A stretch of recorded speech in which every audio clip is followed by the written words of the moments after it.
আসসালামু আলাইকুম, welcome my new blogs. সবাইকে শুভ সকাল।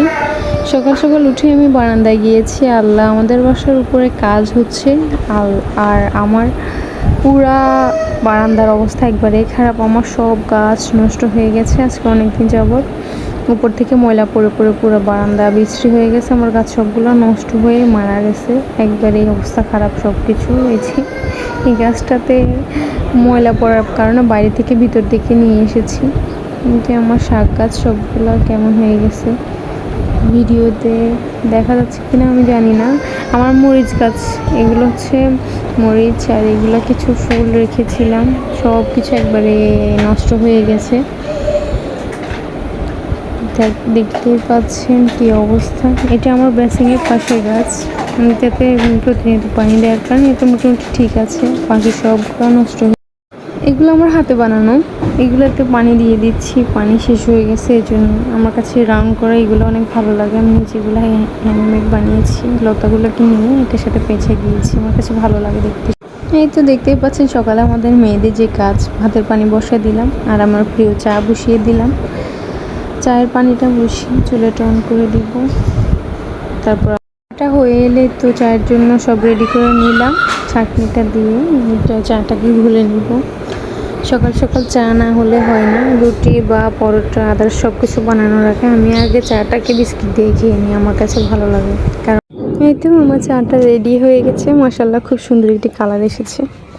চায়ের কালারটা যদি সুন্দর না হয় ভালো লাগে না। আমার কিচেন থেকে সুন্দর একটি ভিউ দেখা যায়, আমার ভালোই লাগে তাকাই থাকতে।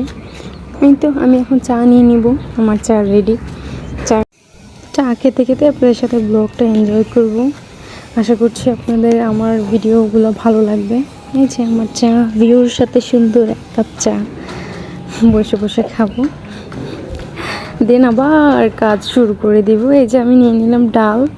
আমি ডালটাকে আগেই রান্না করা অনেক আগেই ধুয়ে ভিজিয়ে রেখে দিই। যখন এটা নরম হয়ে তখন 2-3 বলক আসার সাথে সাথে ডালগুলো গলে যায়, তখন ভালোই লাগে। ডাল একটু গোটা গোটা রয়ে গেলেই ভালো লাগে না, একবারে ম্যাশ হয়ে গেলেই ভালো লাগে। আমি ডালটাকে ভালো করে ক্লিন করে নিচ্ছি। কে কোথা থেকে আমার ভিডিওটা দেখছেন প্লিজ আমাকে কমেন্টস করে জানাবেন। এই তো চলে এলাম নেক্সট কাজে। রুটি বানাচ্ছি, আমার হাজব্যান্ডের খুব প্রিয়। আজকে রুটিগুলো বানাতে আমি অনেক প্যারা ফিল করছি, কারণ আমি এগুলো চালের গুঁড়ি দিয়ে বানাতে গিয়েছিলাম। এটা যখন করেছিলাম তখন এটা একটু মিস্টেক হয়ে গেছে, বাবু কান্না করছে, ওইদিকে চলে গেছি, এসে পুরো দেখে আঠালো আঠালো হয়ে গেছে। অনেক কষ্টে এটা চেহারা এনেছি। যাক বাবা, নিজের সম্মানটাও বাঁচলো, রুটির সম্মানটাও বাঁচলো। ভাবলাম ভিডিও করব, যদি এমন হয় কেমন। তারপরে একটু কেমন কেমন ফ্যাকাশে হয়ে গেছে চারপাশে, যাই হোক। এই যে আমি ডাল বসিয়ে দিয়েছি। আমার ডালের চেহারা দেখে কেউ কিছু বলবেন না, কারণ এগুলো একটু গোটা গোটা দিয়েছি, কারণ হচ্ছে আমি ওটা ব্লেন্ড করব। আমার হাজব্যান্ড এই তো অনেকগুলা ওই দিন রাতে মাছ নিয়ে এসেছিল। আমি একবারে ঘুমের ঘরে কোনো রকম সবগুলোর পেট কেটে সব কিছু ফেলে দিয়ে জাস্ট রেখে দিয়েছি। তো যখন খাওয়ার ইচ্ছা হয় তখন একটা একটা বের করে কেটে নিই। এই যে কেটে নিচ্ছি আমি, এটাকে ভালো করে কেটে ক্লিন করে নিব, দেন এটাকে ভাজি করব। এই তো আমার মাছ কাটা শেষ। এখন আমি এটাকে মশলা অ্যাড করবো। ভাবছিলাম 2 পেঁয়াজও করবো, পরে আবার ভাবলাম যে না থাক, ভাজিই করি। আমি এখানে একটু হলুদ দিয়ে দিলাম, লবণ দিলাম। এখন এটাকে মিক্স করে নেব জাস্ট। এই তো আমি কড়াই বসিয়ে দিয়েছি। প্লিজ আমার কড়াইয়ের কালারটা দেখে বা চেহারা দেখে স্কিপ করবেন, কারণ এটা আমার প্রিয় কড়াই, যেমনই হোক প্রিয়ই থাকে।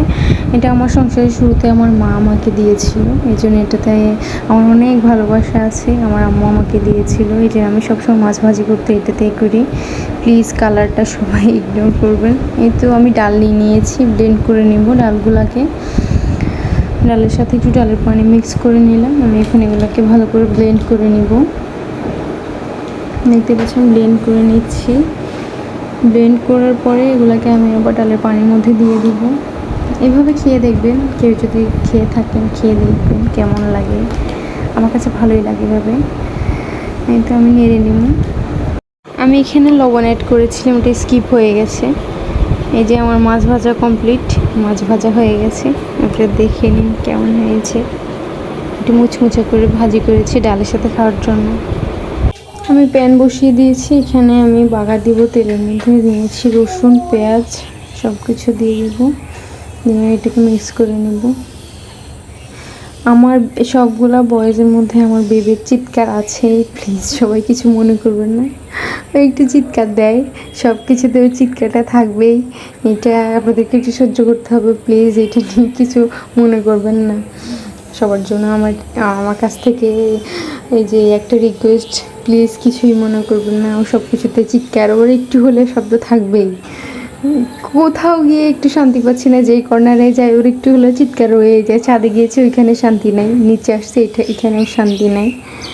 এই আর কি। এই যে আমার একটু রেডি হয়ে গেছে, আমি তো মিক্স করে নিব, ডালের সাথে মিক্স করে নিব। এই তো আমি এটাকে চামচ দিয়ে নিয়ে মিক্স করবো।